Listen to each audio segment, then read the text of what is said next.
تیسرا عمل جو اللہ کو پسند ہے وہ کون سا عمل؟ تو آپ صلی اللہ علیہ وسلم سے پوچھا گیا اس کے بعد کون سا عمل ہے؟ آپ نے فرمایا الامر بالمعروف والنہی عن المنکر، نیکی کا حکم دینا ہے اور برائی سے روکنا ہے، یہ اللہ کو بہت پسند ہے۔ تو دین میں اللہ نے ہمیں یہ حکم دیا ہے، خود بھی دین پر چلنا ہے، دوسروں کو بھی نیکی کا حکم دینا ہے اور برائی سے روکنا ہے۔ یعنی انسان نے صرف اپنی فکر نہیں کرنی بلکہ اپنے گھر والوں کی، عزیز و اقارب کی، رشتہ داروں کی، محلے والوں کی، سب کی فکر کرنی ہے۔ نبی اکرم صلی اللہ علیہ وسلم نے 3 درجات بیان فرمائے۔ آپ نے فرمایا اگر کوئی منکر کام کر رہا ہے تو من رأى منکم منکرا فلیغیرہ بیدہ، اسے چاہیے کہ اس منکر کو اپنے ہاتھ سے روکے۔ فإن لم يستطع فبقلبہ، ہاتھ سے نہیں روک سکتا تو زبان سے منع کرے۔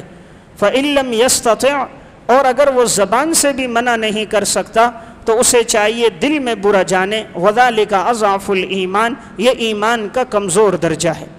یعنی من رأى منکم منکرا فلیغیرہ بیدہ، ہاتھ سے روکے۔ ہاتھ سے وہ روکے گا جس کے اختیارات ہوں، جیسے گھر میں والد ہے، اسی طرح شوہر ہے، گھر کا سرپرست ہے، وہ ہاتھ سے روکے گا، مملکت کا سربراہ ہے، وہ ہاتھ سے روکے گا۔ اور دوسرا زبان سے منع کرے۔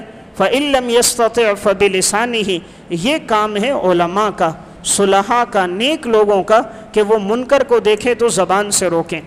تیسرا درجہ کہ کم از کم دل میں برا جانے، یہ درجہ عوام کا ہے کہ منکر کو دیکھ کر انسان ناپسند ضرور کرے، خوش نہ ہو، تو اس کے دل میں ناگواری آنی چاہیے کہ یہ گناہ کا کام کیوں ہو رہا ہے، آخر یہ کیوں ختم نہیں ہو رہا۔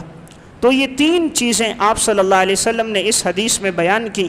یہ مسند ابو یعلا کی روایت ہے، علامہ حیثمی نے اسے مجمع الزوائد میں نقل کیا اور فرمایا رجالہ رجال الصحیح۔ علامہ البانی نے صحیح الجامع صغیر و زیادتہ میں نقل کر کے فرمایا کہ روایت حسن ہے۔